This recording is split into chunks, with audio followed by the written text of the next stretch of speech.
Join us on the fearless pursuit of self-discovery and growth. This is Ivy Unleashed, a Gold Ivy production.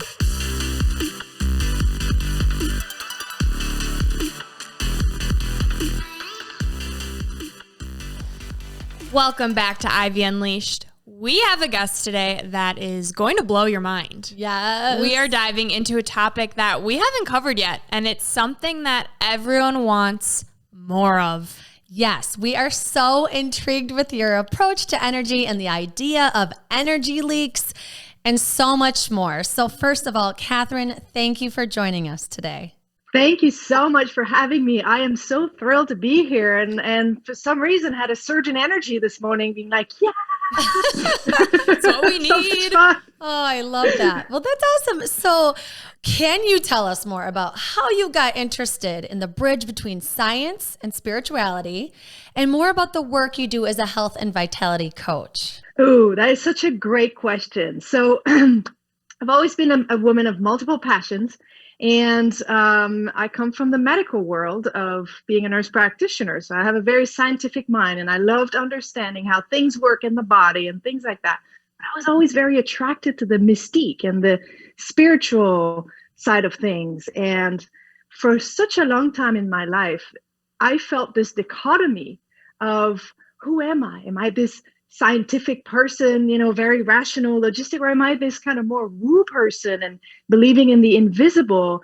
Back home in Canada, when I was younger, there was this ad for mini wheat cereals, and the mini wheat was, you remember, it's that little square thing, and mini wheat was unsure of his identity, and he was like, am I the serious whole wheat piece, or am I the funny sugary part? And then the narrator would say, mini wheat, you're all of these things. And I was like, yes, I can be all of these things, because sometimes science and spirituality does not mix very well, or seemingly doesn't mix very well. And I think that through my studies in neurosciences and in transformational coaching, I've seen how science is now explaining how spirituality works. It's not just magic woo things that we don't see. And I think we live in this fascinating era of being able to witness that bridge being translated into language that we can understand, even if we can't see it. That leads to the work that I do as a health and wellness coach. So like I said, I came from the medical world as a nurse practitioner, and for the longest time, I remember being a nurse and a nurse practitioner. I remember thinking to myself, wow, medicine has separated the body and the mind. And that was a big mistake in my view, because I had this reputation of making people cry for the good reasons. So people would sit in my office, I'd say as a nurse practitioner, and I'd ask them the questions that I needed to ask to make a diagnosis. But then we'd talk about the real thing. And I'd just ask a question. The person would start crying. And then we'd talk about the meaning of events in their life and their emotions and their griefs. And that's when the healing would start. And I thought, wow, there's something more to this. And I want to learn this, because it's not in any medical guidelines or in any prescription that I could have written, right? Because the true healing was really starting. I mean, I have multiple examples of that working in ER or with Native people or as a nurse practitioner.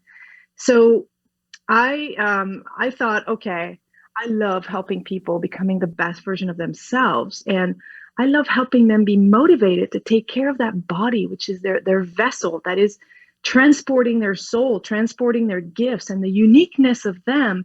But when they're not feeling good in their body, when they got pain or fatigue or illnesses, they're so busy trying to survive or be in that body that they're not thriving. And so I wanted some more tools to help people thrive and have this amazing life that we all have a right to, I believe, when we come into this world. So one of the first things that I did as a health coach was to help people who were tired of feeling tired get more energy. Because I've always been someone with a lot of energy, but I was burning the candles by both ends in my 20s and my 30s. I had a very severe illness, Lyme disease, that, just cut any supply of energy that I had, and I felt horrible. So through the healing of that illness, I was like, wow, energy matters so much, because when you feel good, you do good.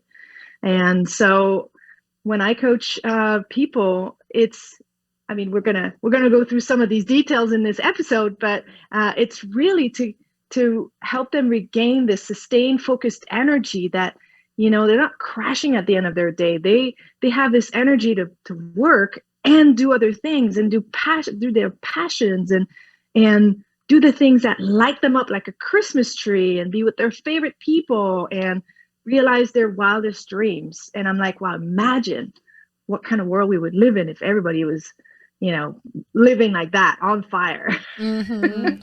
Yeah, it's such a good point. And you're a perfect example of someone that's done that, where you had the calling of, I'm kind of made for more than this, which being a nurse practitioner is an awesome job. And, a lot of people strive to become a nurse practitioner. And once they get there, it's like the end all be all. But you were like, wait, there's actually more here that's calling me.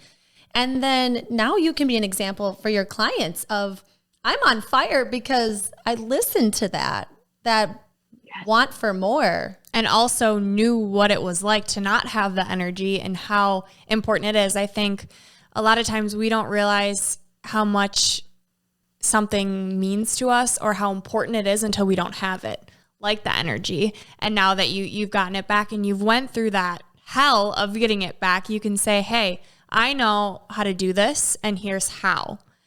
So I would love for you to dive into your approach when you just start talking to someone about energy, this whole holistic approach of the mind and the body.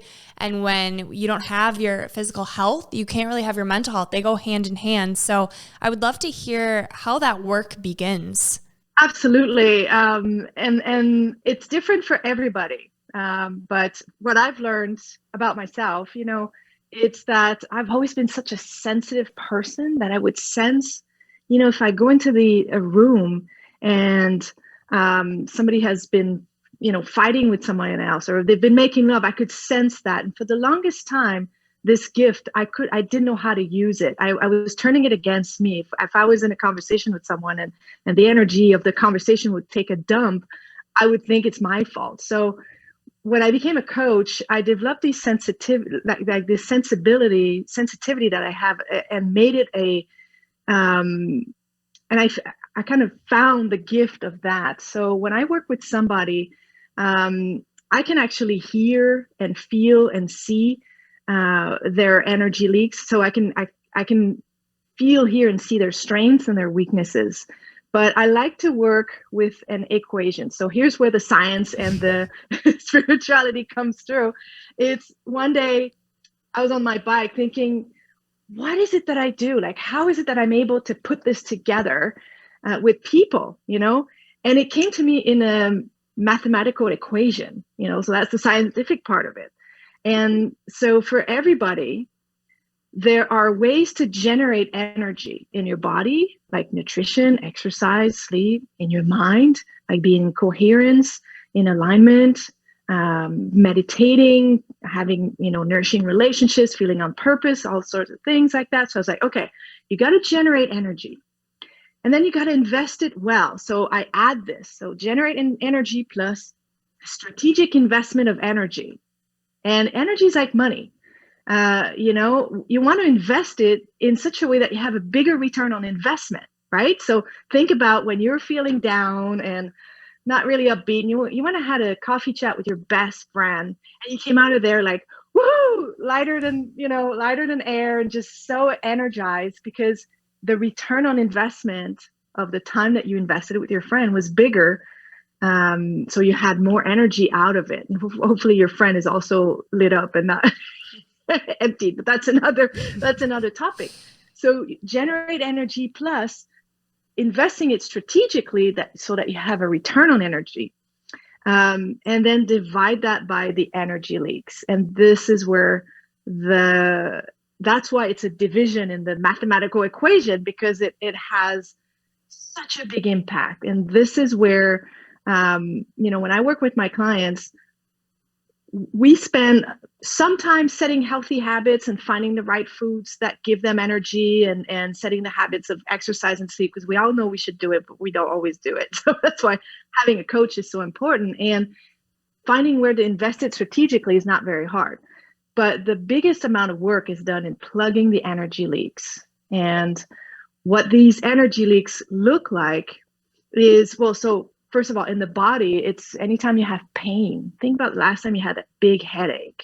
How much energy do you have? Not much. Immunity. So oftentimes people will eat some things or have immune reactions, and they're not even aware of that. So there's ways to find that out. Bad habits, unhealthy foods, substance use, whether it's cigarette or alcohol, these are all energy leaks in the body. So those are pretty straightforward to plug, if you wish. It's just to kind of evaluate and then course correct. But then you have the big energy leaks of the mind, and these are things like saying yes to something, or some people when your heart says no. It's stepping on your truth, right? It's not expressing your needs. Feeling obligated to do something. Oh, I have to do this. Every time you hear yourself say, I have to do this, I should do this, I need to do this, that's like, it squishes your mind energy, because it's a very contractive energy. It's not an expansive energy. Any guilt or fear or anger or sadness or self-doubt or shame, and a lot of this come from our relationships, having resentment from a long time ago. This person did this to me and I still feel a victim of that. That's a huge energy leak. Or I feel so guilty because of something that happened, or I said this to someone, and then you're mulling over this for days and weeks and months and years. This is a huge energy leak. Self-judgment. A lot of us are very severe with ourselves, right? Mm-hmm. Yeah. Lack of self-confidence. So all of these things, if you, after this episode, I would encourage you, to the listeners and both of you, to just hear when people speak. When you listen with an loving observing ear, just listen to what people are saying. Oh, I'm such a dumbass for doing this. Wait, let's be gentle with yourself. Oh, I should have done this. Really? How about that was the best that you could do in the circumstance with the resources you had at hand? So I invite you to just listen, because when we listen more deeply, these things, they become so obvious. And so that's kind of how I work, and I built this equation to make it a tangible blueprint to work with. So whenever I work with my clients, I take notes of all these things, and then after our work together, I give them their blueprints. So here are your energy leaks. So, be mindful of these. Here are the best ways that you generate energy, and here's your best strategic investment of energy. So I love that. Having a plan, that's brilliant, because sometimes that's what people need. They need to see it. Yes. And also bringing it into awareness. Like this concept of energy leaks, I don't know about those listening, but I've never heard of it. And it makes so much sense. It's these things that we do every day, all day. A lot of things, the way we talk to ourselves, these self-limiting beliefs that it's just so, it's on like autopilot, right? Mm-hmm. We don't think about it. We just do it. And so that first step is just being aware of it and having a coach, that outside perspective to say, this is how you're talking to yourself. This is how it's affecting your energy. And then you can start being like, oh yeah, I see that. It's the same thing with healthy habits. It's bringing it into awareness, knowing what you need to do, and having this blueprint is such a beautiful idea. And it's a different blueprint. It's not like drink X amount of water. It's like this conversation that a lot of times we don't address. And I think, like you said, sometimes you can hear it in other people, but you don't think about, what am I saying up here to myself? And the self-judgment, for me, it's brutal. Yeah. And I'm working on it. But I do think, like you said, that loving, observing, being gentle with yourself.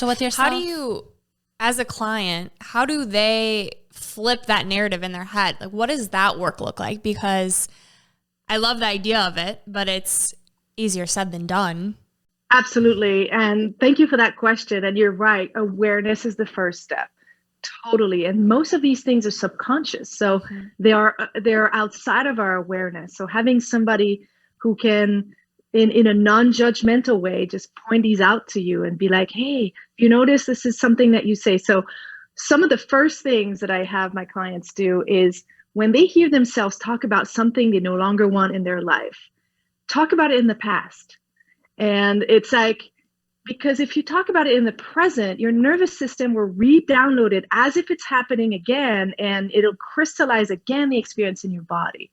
So sometimes people are like, well, I'm tired. How else do you want me to say it? Well, you can say, the past is 1 second ago, and each moment is a brand new moment where you get to create something new. So how about say, up until now, you have been feeling tired, you're not tired. That's not your identity. So we talk about it in the past and we dissociate the identity of it. Anytime you say I am, by definition, you're talking about your identity, and your subconscious will never want to let go anything that's bound to your identity because it's who you are, or so it thinks. Mm-hmm. So you are not tired. You are feeling tired, or up until now you've been feeling tired. So this is kind of a little bit of some friends call me the language police, but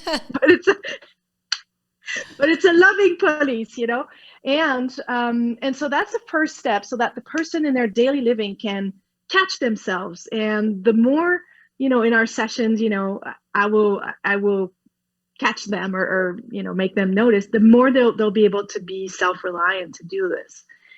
And then the other thing is to go to the source of self-limiting beliefs. And this is where advanced coaching is really helpful to reprogram self-limiting belief. Most of them have been imprinted in the early stages of life, most of them before the age of 5. And so I just use a plethora of techniques to bring this person back to the moment where the self-limiting belief was imprinted the first time, without them having to relive the trauma, which is important. And then they gather it from a loving observer. They gather the lessons and the learnings from a loving observer, and then they find a different meaning in that, in that event where that initial event started. And what it does is it reshapes all the other events in their life. It's like a gestalt, like a pearl necklace.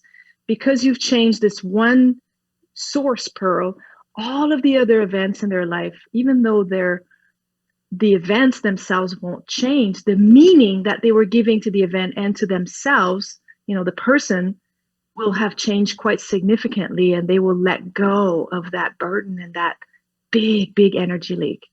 Most of it comes from our programming and then the meaning that we give to the event. And that's what creates or doesn't create an energy leak. Does that make sense? Totally. It's this idea of you have control, and here's how. Changing the meaning and switching that narrative in your head of you have the control of what you give meaning to and how you perceive it. Doesn't mean that this event didn't suck, but what did you learn from it? What actually happened, and how can you approach it? I love the idea too of not reliving the trauma. I think a lot of times in therapy too, when we've talked about our childhood and these moments that have been imprinted on us that we didn't get to choose, and they suck, but now looking back in a different perspective, I can see doing this work myself, how my thoughts are changing and how I'm able to correct myself. So in the moment I might be saying these things, but I'm aware of them.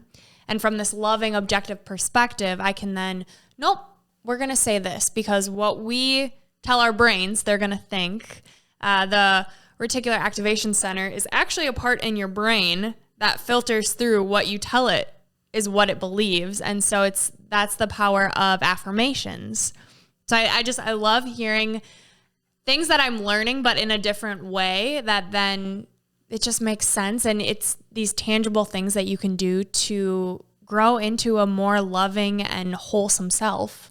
And getting it back to energy, it's removing that leak or being aware of that leak so that it doesn't deplete you all the time, you know? And I like to think too how it plays into how you talk to yourself, you know, and how if you can let that go, like what does that even mean for your new identity? This new conversation you have with yourself. So what have you seen with your clients in that shift? Yeah, great. I love that you talked about the reticular activating system. And, this is where the bridge between science and spirituality, totally. So to answer your question about the shift in my clients is they, all of a sudden, they become able to catch themselves in situations, but also act differently without having to remember to be different, right? So this is the thing of like, oh my gosh, in the past, I would have been in this kind of situation and I would have, not stated my needs, or I have this client who was not able to say no or state her needs. And it was, it comes out into what seems to be silly situations, but really they're very important. It was this example. She was going to this restaurant. Every time she'd ask for no chicken on her salad, they would put chicken. And she was not able to speak up for herself. And the idea of speaking up for herself was actually very scary and was bringing her to tears. And then we kind of went to that root cause and transformed how this was imprinted in her nervous system, so that the next time she was at that restaurant, well, for some reason, for the first time, they actually listened to her. So I was like, well, maybe you put that in energetic vibration. But she's been able to express herself without feeling that physical activation of, oh, I'm going to cry, I'm going to crumble in front of everybody, it's going to be so much shameful. No, she's been able to state her needs. And she was like, wow, I don't even know how I did this, but I did it. So it's just, it becomes who you are. Because that feels so much better than the previous, the previous behavior or state that the person was in regarding to that. So, pretty awesome work. I'm like, wow, there's no prescription I could have ever written that would be this powerful. So I feel like with this work, it just helps you build your self-confidence too. Is that something that you've seen in your clients, kind of this idea, this shift in confidence, but also inner peace? Absolutely. And you hit the nail on the head, because with greater confidence comes inner peace, but the other piece with it is self-esteem, feeling worthy. So feeling worthy of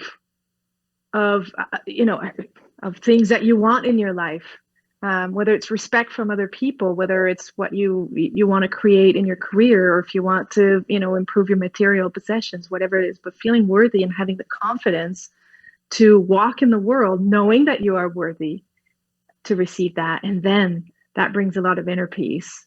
I often portray inner peace as it's the peace between your head and your heart. There's nothing worse than the war going on between your head and your heart, because it's a never-ending war. It'll never end until they can both understand each other and end the war, to be at peace. And then when you're at peace and your head and your heart is aligned, everything expands from there, right? So, and what does that look like in tangible words for inner peace? Let's say someone is in a relationship that no longer serves them, but they are not feeling worthy of having something better, and they're not nearly confident that they could end the relationship and walk out of this, undamaged. But so there's a war between their heart. Their heart is saying, I can't do this anymore. But the head is like, yeah, but what are our friends going to say? And am I going to be broke in the street, no money? There's all these things. So there's a lot of energy leaks going on through this. And when the person realizes, oh my gosh, I am worthy of having the relationship that is right for me. And we, once we address the big monster of what that could look like, because it's like the boogeyman in the closet, knocking, knocking, knocking, and then you open it and it's like a little ant on the floor, right? So until you've opened it, it's this great big thing. So the fears are there as a compass. And I often tell people, just, go to be loving to your child who's afraid, and go with your child, open that closet and meet that boogeyman, because that boogeyman, there's a great chance that it's got a gift for you and it's got a message for you. And when they do that and they're like, oh my goodness, they've confronted their fears, it brings such a big sense of confidence, and they understand that, wow, all of a sudden things that seemed impossible are now possible. And just to, continue with that example of ending a relationship, I've had a client who ended her relationship the most beautiful way she could have ever imagined, because she was intentional and she reconciled the head and the heart, and she walked in or out of it very confident. And, they're great friends, and their friends are not feeling any loyalty conflict, and she's building the life of her dream. And it was a breakup. It was sad. She had to grieve the good moments, but man, she's like, I would have never been able to do that in the past. And she's feeling a lot of inner peace and alignment with that. So that's beautiful. Yeah. I love that. I think when I think of this war, right, between fighting for this peace, my head and my heart, I think of the one thing that really, really stops that from happening are self-limiting beliefs. So, Catherine, I'm curious your view on what are they? Why do they happen?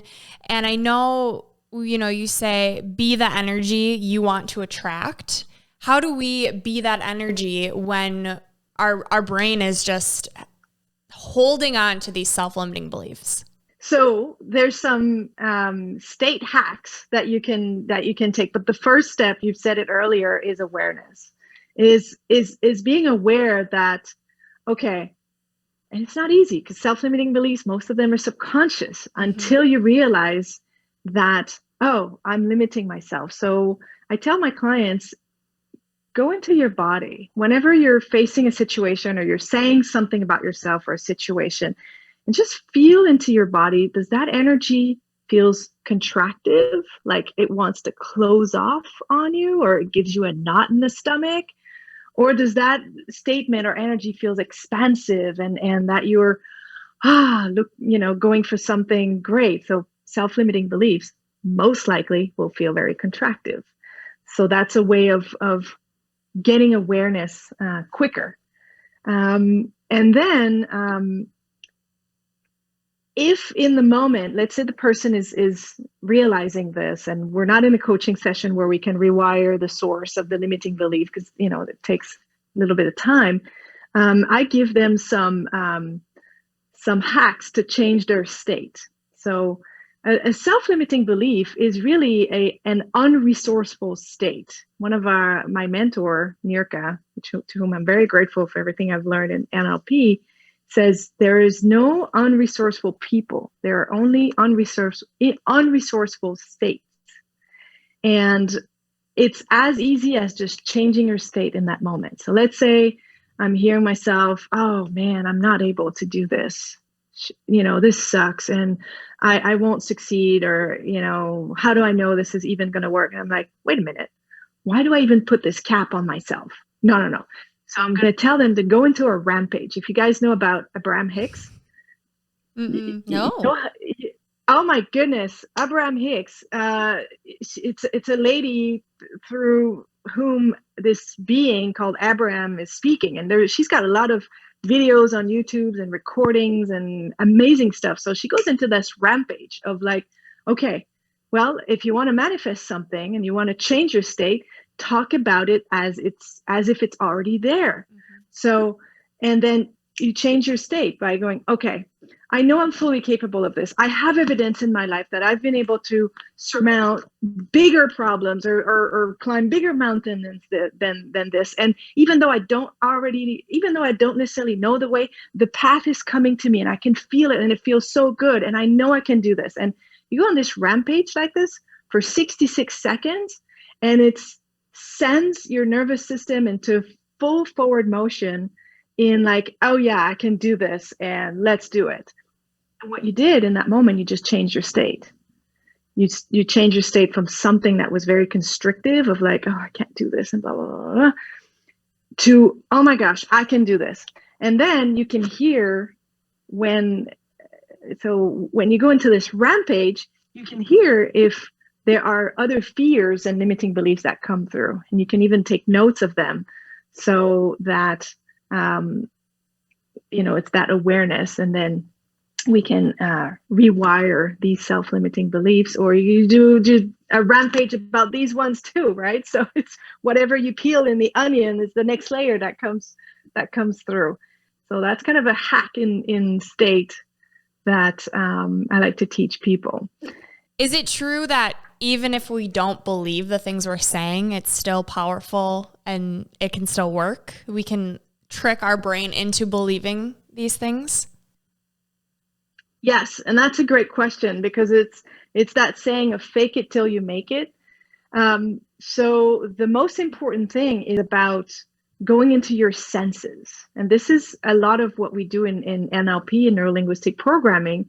That technique was developed on modeling successful behaviors. And modeling successful behaviors, even if someone has never experienced that person could model what it looks like through the eyes of somebody else. So it's like, well, let's say you want to have success. I don't know. I'm just, let's say you want to be someone who's successful, like Richard Branson, whomever. And then for a second, I teach my clients, okay, so go into this person's body. Like, it's like you're entering their body and you're seeing through their eyes and hearing through their ears, and just kind of be with this person for a moment and notice what this person is hearing and feeling and seeing and what their thoughts are, what they're telling themselves. And then you bring this back to yourself. So that's one way of modeling successful behavior if someone has never experienced success in that area that they want to achieve. And this state hack that I was talking to you about is the more you go into your senses, it's like, let's say someone wants to travel to Hawaii or something. And it's like, well, see the beach, see the ocean and hear the waves and smell the salt and feel the sand, under your feet, and just know that it is already accomplished, because any creation is accomplished twice. First, it's accomplished in your mind. And then second, it's accomplished in the material world. And that's actually how I've manifested bringing back my muscles after I was sick with Lyme disease. One of the most distressing things when I was sick was to, one, have no energy, but two, have lost all of my muscles, which I need to fly hang gliders. That's my absolute passion. And I remember being so sick, but I would envision myself on launch, holding my hang glider and feeling my muscles work properly and feeling them strong in my body, feeling myself lifting an object, even though I was not lifting it. And that's how I regained 80% of my normal in 4 months, which is unheard of for a chronic Lyme disease survivor. So your body actually hears whatever your mind suggests to your body. You can make physical progress even without lifting a thing. And that's been studied in neurosciences studies. It's pretty amazing. So fake it till you make it. It works. But you got to really feel in your senses. I love that idea. It's taking visualization one step further, I think. Like, not only are you seeing it, but you're feeling it. And the modeling too, I've never heard of that, but I love that. I think when it comes to modeling successful behavior or just people, I think, okay, what habits do they have? Like, what does their daily routine look like? No. Like, what are they feeling? What are they hearing? And just giving off that vibration and feeling that energy. Yeah, I like it. When you're talking like this, I keep thinking about, what am I capable of? What am I capable of creating? What am I capable of believing? What am I capable of seeing? And as a coach, it's so hard to get someone to believe that they're capable of more or want them to want more for themselves, because it's easy to be complacent and not active or not chase your dreams. It is easy. And you want them to feel what you're feeling. We've all chased that dream or listened to that voice or are becoming this better version or growing, and we know how good it feels. And so sometimes it's hard to want that for people or to explain to them, you are capable of so much more without making them feel like they're not doing enough. So how do you balance that of making someone feel like you could be doing so much more, but also that like self-acceptance balance? Oh, I love this question. This is so amazing. And, as a nurse practitioner with all the background in nursing that I've had, I felt so much resentment for wanting it more than the person themselves. And oftentimes it comes with family. We all have this uncle or grandpa or aunt or even mother or father who's not taking appropriately care of themselves. And we just like, oh, can you just take care of yourself? And I want you to be healthy. But here's the thing. When people are choosing complacency or the easy way or procrastination, it is serving them in one way. And before they can let go of that, they need to know and acknowledge that this has been a solution to a past problem that they had. Otherwise, it would not be there. Nothing in the universe that is unuseful is nothing is maintained that is unuseful. So let's say, for example, last week I was working with a gentleman who wanted to quit smoking. I was like, well, even though cognitively you know that smoking is bad for you, it's been with you. It's been a companion for you for all of these lives. So we need to acknowledge what it's brought into your life positively. And then what we do is find the highest positive intention of that. So he didn't know that when he was smoking, he was calming his nerves, that it would lead to for him to be more productive and accomplish, his dreams and feeling happy and peaceful. So when people realize the highest positive intention of what something has brought them, and then they realize that, oh, being complacent or eating unwell or smoking, this was just one strategy to get there. But there are infinite other strategies. You just hadn't found another strategy. It's like if you knew that, when you're driving to work, I know these days we're not driving so much, but if you knew that instead of taking you 30 minutes, it could take you 10 minutes, would you want to know that shortcut? Of course you would. So that's when they realize, oh, the underlying need, to calm my nerves and to feel productive and accomplished, the need is relevant. All of that is good. All you got to do is know that there are infinite other possibilities that you can get there. So that's one way that they're like, oh, now I'm not feeling so trapped into repeating the same behavior because I knew that it was working. And the other way to hook them up to a motivation that I find that I say is intrinsic. It's the motivation that is moving away from something versus a motivation that is moving forward towards something. And I give an example of, how many patients I've had who had a heart attack and then they stopped smoking and they, because they were so afraid of having another heart attack. So this was a motivation of moving away from the possibility of having another, heart issue. But when it's been 4 months, 6 months, 8 months, and they know that, they're living through this, a little cigarette, little puff here and there, that motivation was not sustainable because it was a motivation that was moving them away from something. So the motivation that'll hook people to something, we call this your why. Why would you want to be alive? Why would you want to be healthy? And to discover what's important about, what being healthy is going to bring them and what is it going to open up for them and what's important about that. And not say, well, I won't be this. No, I won't be tired. That's a moving away from something. What is moving you forward? So if you're not tired, what is it going to be instead? Well, I'm going to have energy to, to finish my instructor course. And then what is that going to bring you? Well, I'll be able to instruct, students and feel so good and accomplished. Yeah. So that is the motivation that moves you forward. And that is kind of an endless motivation. So that's how you hook people to what's important for them. And for some people, I've heard a client of mine who was saying, well, I did some coaching before, and the thing I wanted to achieve, my coach was saying, no, it's not big enough. It's like, you should want more. You should want this big thing. And it's like, no, whatever is important to people. Like for this person, what was important to her is that she has a healthy, united family where everybody is able to speak their truth, and there's loving behaviors towards one another.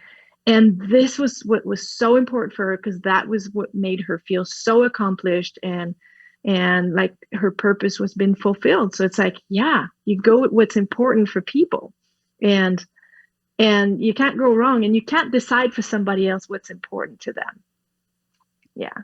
That's a great point. And a good reminder as a coach, because sometimes your own personal goals play into, if I'm focusing on self-acceptance, or if I'm focusing on marathon training or whatever it may be, I notice that I'll be asking more questions about it naturally, because it's something I'm thinking about all the time. But it is such a good reminder, like, this is your journey. This is your life. What do you want? Even if it feels too small or too big, it's relevant. And if you keep pushing it away and pushing it, like, it's not going to go away. It's going to keep nagging at you. We all have those desires that are easy to push down or push away. And I love kind of how you're talking through different ways to make it more of a positive approach. Like, what would this bring you? Even in the smallest form, what would it bring you that's more of a positive thing than pushing away? I love that. I think too, this idea of knowing what we have to do, but it's so hard, and connecting to this why. And then we get in a good place. We're making these changes, right? Like, we're connected with our why, and then we self-sabotage. And so I want to pick your brain about self-sabotage and why you think we do it when we know that these things are good for us and they're filling us up. And then these self-limiting beliefs come in, and then we just self-sabotage ourselves. Like, why? Oh my goodness. Such an amazing question. And we've all done it, right? We've all moved towards some goals and then did something horrific that just, oh my gosh, now I'm so far away. So what happens when you start changing, when you start making, adopting healthy behaviors and eating better and sleeping better and losing the weight or having more energy. And now you have this energy to put towards your project, your passion that you've been putting, aside for 10, 20 years. It's part of it feels very exciting, and part of it feels very scary because it's very unfamiliar. So why we sabotage is because we have three brains that are not aligned with each other. So if I could make a quick story. So we have our oldest brain, which is the reptilian brain, which is the one that's responsible for your survival. It's the one that you walk in the forest, you see a stick on the ground, and the first image you'll see is a snake, right? Because that's the brain that wires you for quick response. So that's the reptilian brain. And then on top of this one, we got the limbic brain, which is the emotions. That's when, cavemen, instead of talking to each other by hitting each other on the head with their stick, they actually started to communicate and even feel into, this person has a spirit and a life that's different than me. They have their own identity. And the limbic is very much about all the emotions, felt, unfelt, said, unsaid. And then the newest layer is the cortex, which is only 30,000 years old, young. And the cortex is the highest, executive judgment. It's, I want to accomplish these dreams, and I want to be healthy, and I want to do this, and I want to do that. So when this one is starting to lead the pack. Okay, we're going to eat this, and we're going to exercise this, and we're going to say no to this, and, express our truth. And then the cortex is like, woohoo, all excited. And the reptilian brain doesn't like it because it's unfamiliar. The reptilian brain wants the Groundhog Day, wants to repeat the same thing you did yesterday that kept you alive. So the cortex is moving along. The reptilian brain is like, meh, meh, not liking this. Meh, meh. And then the reptilian brain just goes, Pah! And so it hits the alarm that, stops the whole system. The cortex is like, dude, what's up with you? Why are you such a pussy? Like, come on, we were just right there. And oh my gosh, you're making us fail and sabotage. And reptilian is like, now this is a threat to our survival. And in the meantime, the limbic system in the middle is like, stuck in between the war. It's like, you guys, you got to talk to each other better than this and resolve this because I'm going to quit on you. Right? So you have this war happening between the three brains, and that's when sabotage happens. And a great example of that is let's say somebody who's been trying to lose weight for such a long time, and she finds a new method. And I'm saying she, could be a he, but let's use a woman, for example. She finds a new method and she's actually succeeding into the equation. But now her identity has changed, and she no longer can hang out with her group of friends who have been overweight and trying to lose weight forever. And she feels like she's going to lose, subconsciously, of course, she feels like she's going to lose her belonging to this group. And subconsciously, she's going to do something to sabotage to come back to this group. And I see it didn't work, and so I'm still like you. Because we have three emotional human needs that are absolutely essential. And if one of them is threatened, that's when self-sabotage is going to happen. It is love, safety, and belonging. If one of these three are threatened, which they will, by changing something in our life that by definition changes our habits and changes our identity, it'll pull us back into self-sabotage. So the question is, how do we overcome that? Right? Yep. Well, the self-sabotage has a reason behind it. It's oftentimes there to protect us from loss of love, loss of security, loss of belonging. And this is where having a coach is so crucial to overcome these sabotages. I have clients who've been trying things forever to lose weight, to have, to eat better, to not be such people pleasers and things like that. But whenever they hit this wall, they were never able to break through. And that's where having a coach is so helpful to identify what is the positive intention of the sabotage. What is it trying to do? Oh, it's trying to protect me from conflict with my loved ones. Yeah, right? And because you don't want conflict with your loved ones, you keep saying yes to them, even though in your heart it says no. Oh, yes. Okay. So what we do is we acknowledge the part of them that's been doing such a good job up until then to protect these three things: love, safety, and belonging. And we're just offering that part of them an upgrade into the software, if you wish, and offering new strategies to fulfill that same positive intention. So we want to recognize, oh yeah, this is useful in my life. I want to keep, not being in conflict with my loved ones. All right. So that strategy that used to work of, putting their needs before yours, that was just one strategy. What if we could offer this part of you that's been doing such a good job and who wants for you to have this connection with your loved ones? We're just offering them a new strategy. So we're just giving it a promotion, basically, with a new way to fulfill their positive intention. Would that be okay? Yeah.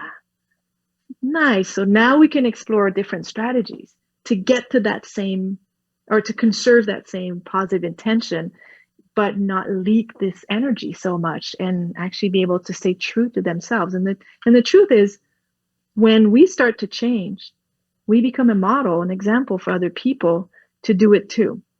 And I tell my people, my clients, when you start changing, you become unpredictable for the people around you. They want the old version of you because that's what they were familiar with. So they might be, upset or grumbly or tell you stuff you don't like. But know that by you sticking in your track, you're giving also a permission and a model to them for upping their game, for being also the best version of themselves. So if you can stand that little kind of transition phase and know that it's in, all good and in love, and you might end up in a very different place, both of you, that feels a lot more empowering to both of you. So I love the idea of looking at it in the lens of a positive versus a negative, right? This motivation towards something and not away.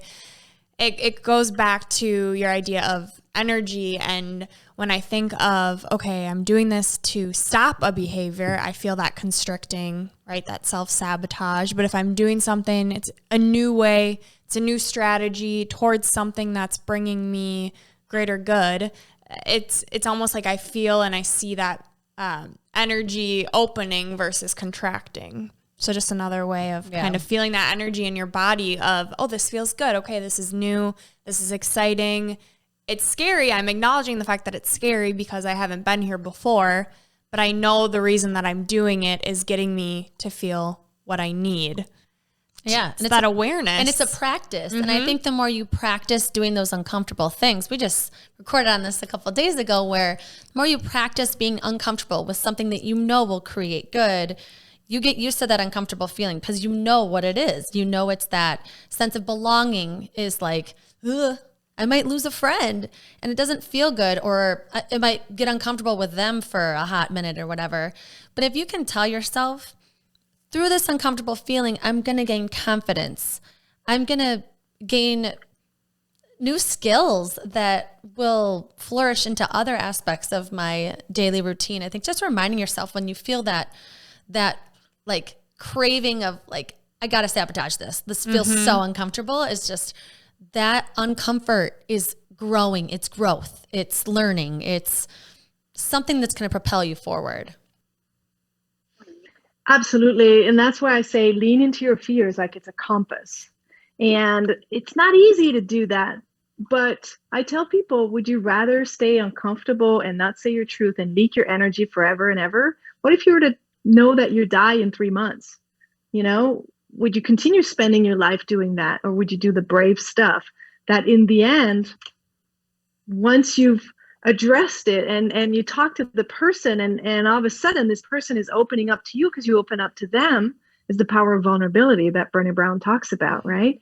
It's the hardest thing to do, but one of the most rewarding thing to do in relationships, because then you realize, oh, the other person is a human being just like me. They have their feelings and I'm just expressing myself, being heard, and I'm hearing the other person as well. And now we have a connection that's even richer than before. What if I hadn't done that brave leap? We wouldn't have access to that, right? So it's almost like talking to your future self after the conversation, right? And seeing your future self being, happy and confident and so relieved that you actually talked about it and stated the elephant in the room. So it's like your future self can tell you, come on, just do it. You'll be happy you did it, right? Yeah. And to your point earlier, when you'd mentioned talking to yourself, like your inner child, and bringing with you and kind of guiding, I think of that middle brain who is conflicted with, oh, do it, it's scary, or no, this is protecting me. I don't know, like, let's just get along. I think coming at it in a way of like, this is why I'm feeling this way. Okay, this is okay. What do I need? What's protected? And that compassionate voice, the way you would talk to your friends, just talking to yourself that way is powerful. Of, we're going to do something hard and it's going to be scary, but we're going to be okay. And how you talk to yourself, going back to these self-limiting beliefs of switching it to a compassionate tone and actually talking yourself through it is really powerful. Yeah, I love that. And also using the what ifs, because we get to manage whatever we expect from life. This is what we get. So if we expect it to be hard and difficult, it most likely will be hard and difficult. So I say to my clients, talk yourself in the what if. What if it was easier than you thought? What if by opening up, you're gonna also liberate this person that you had no idea they were imprisoned by their own emotions? What if this is going to open you up to such a bigger world and more nourishing relationship that you could ever think about? Yes, you're feeling scared and it's a big monster in your mind, but what if it didn't have to be this hard?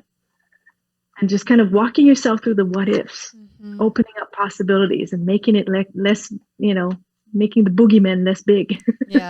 Yeah. We did this a lot in business where some things scare us. Like, we've never done that before. Eventually you feel like a badass because you figured out so many things. And in reality, it's just one little thing after the other. And you just have to watch a YouTube video and all of a sudden you have a new skill. It's a lot of times it really isn't that scary. I think it's breaking it down into those smaller steps of what it would look like to make this shift or this change or build this thing. Mm-hmm. Absolutely. Yes, you're right. Breaking it into smaller steps, trusting that all you got to do is take the first step and then the next step. And it's like the path will appear under your feet. Even though you don't know the how right now, your job is to know the what and the why. And let the how to the universe or God or, however, because oftentimes we get stuck into the, how am I going to do this? How am I going to do this? Just trust, remember a time in your life where you made a decision or you made a commitment, whatever it is, like, you decided to go to university and get a degree. You knew what you wanted and you knew why you wanted it. You didn't know how, but the how came along the way.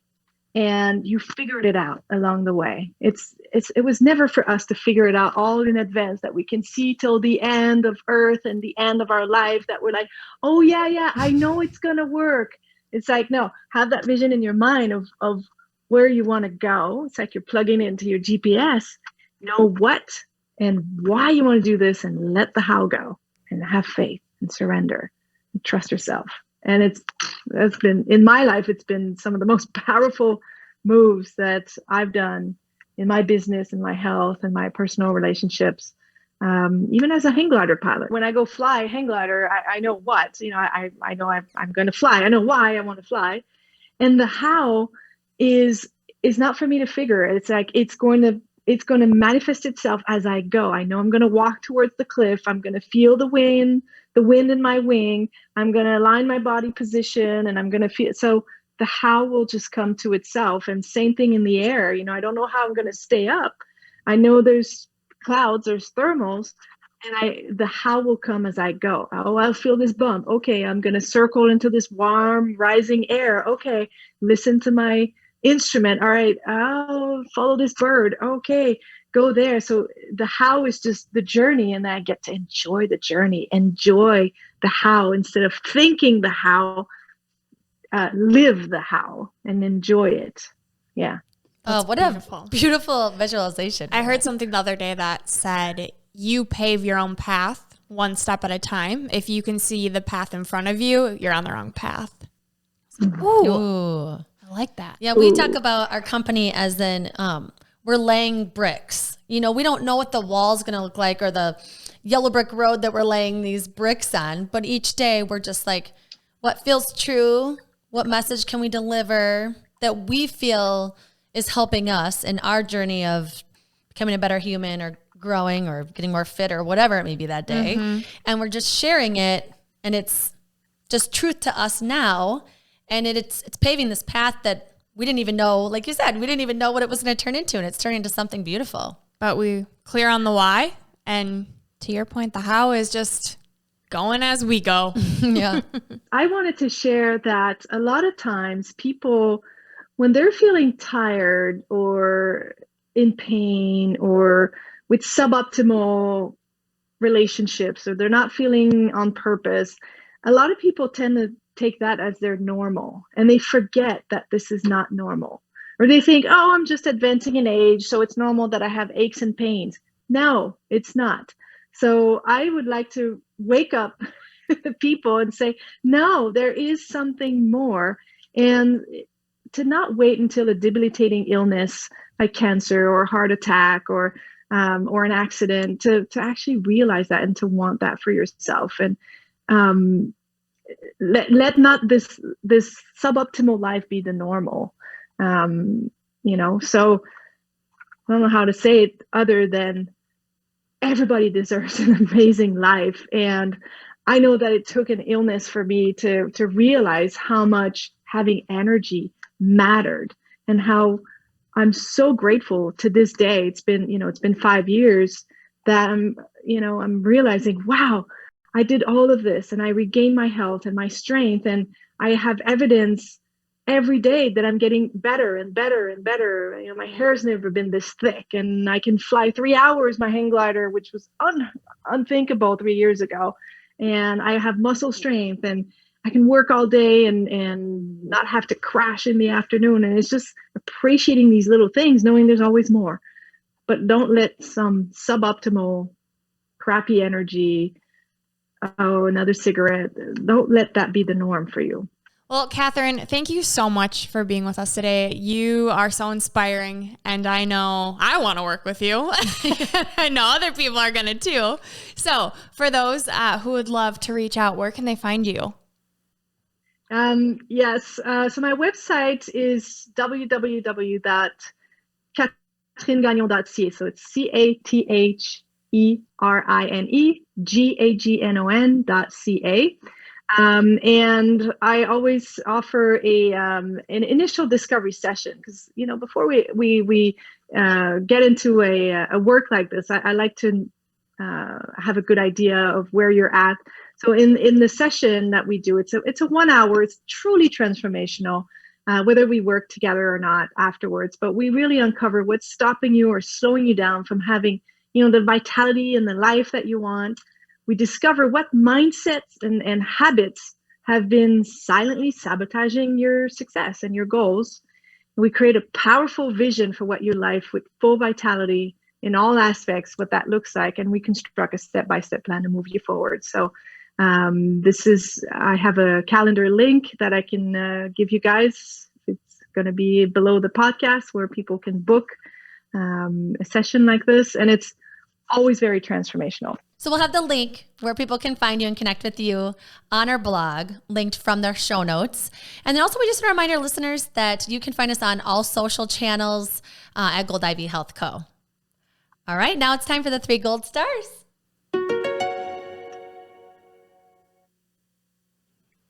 All right, Catherine, what you got for us?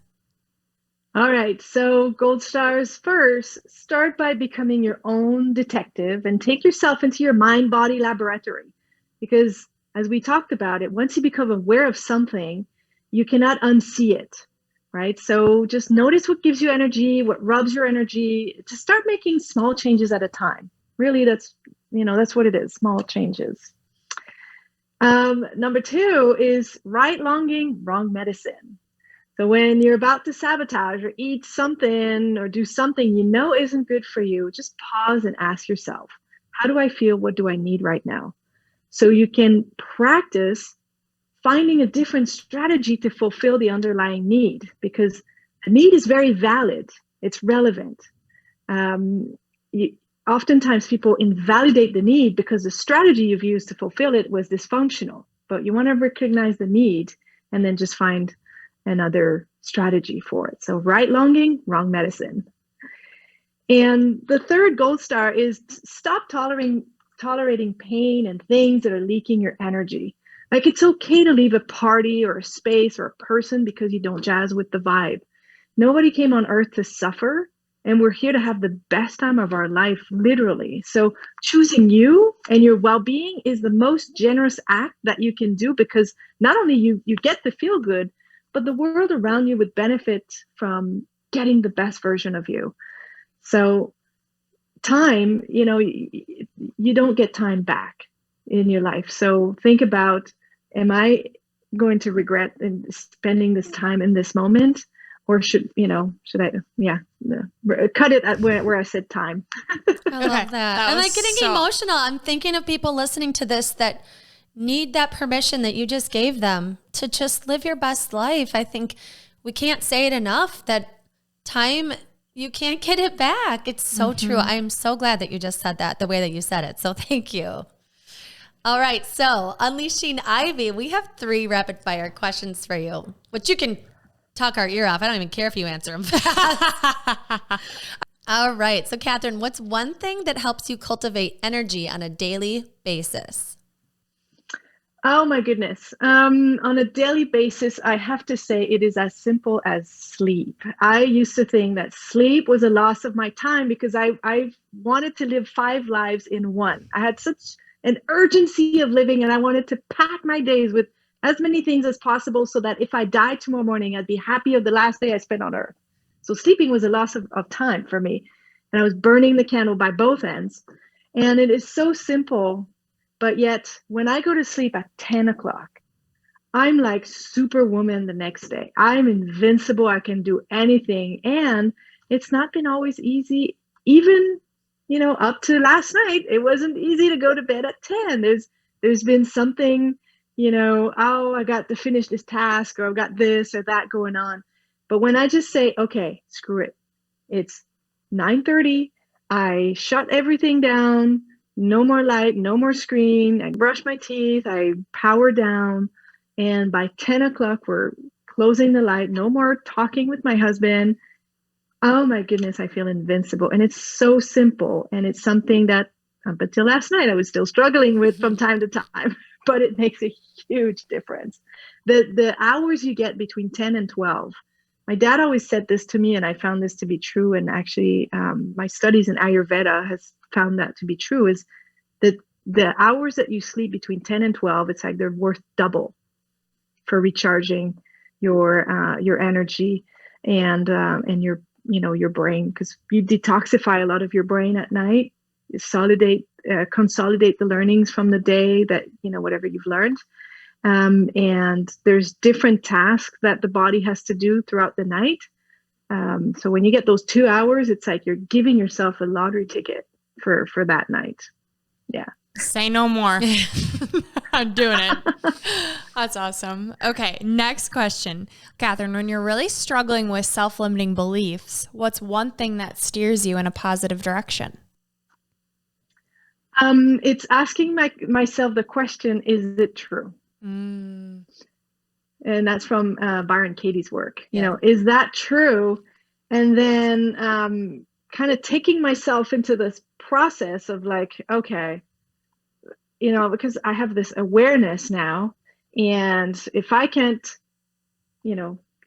take all of my hacking tools to put myself into another state, or, I write the reasons why this is not true, why the opposite of that limiting belief is true. Like, okay, yeah, I can't do this. No, I have evidence that I've been able to do this and that and this and that. And if I can't figure it out myself, because I feel like it's somebody else's baggage, like from previous lives or, past lives or previous generations, I just call some of my coaching friends and say, can you run me through this and just let's rewire this, because I can't do it by myself. That's a great strategy. Ask for help. Yep, for sure. I love it. All right, and last question. What is one thing you wish you would have known sooner? Ooh. Oh, that's a great question. Well, that permission that I gave in the 3rd gold star, that, my time here on this planet, not that I want to see it limited, but that I won't recover yesterday. So will my future person of tomorrow be happy with the choice that I'm making today? And to give myself permission to stop a conversation that doesn't feel good, and to leave a partnership, not waiting 3 years to leave the partnership. So giving myself permission to choose me and actually do it. Yeah. I just got chills. That's so good. Well, we could listen to you talk all day. Right. But I want to be mindful of your time. Again, thank you so much for being with us today. Yes, we like to leave our listeners with a piece of gold. So this is a quote that speaks to you. So Catherine, would you like to do the honor? Yes, thank you. And thank you so much for having me. It's been such an honor and a pleasure and so much fun to be with you. So the quote is, when you feel good, you do good. Imagine what world we would live in, or we will live in, when everybody feels awesome in their body, clear and peaceful in their mind, so that they can be contributing their unique gifts into the world and realize their wildest dreams. This is Gold Ivy signing off. Listen to your truth and go chase your gold.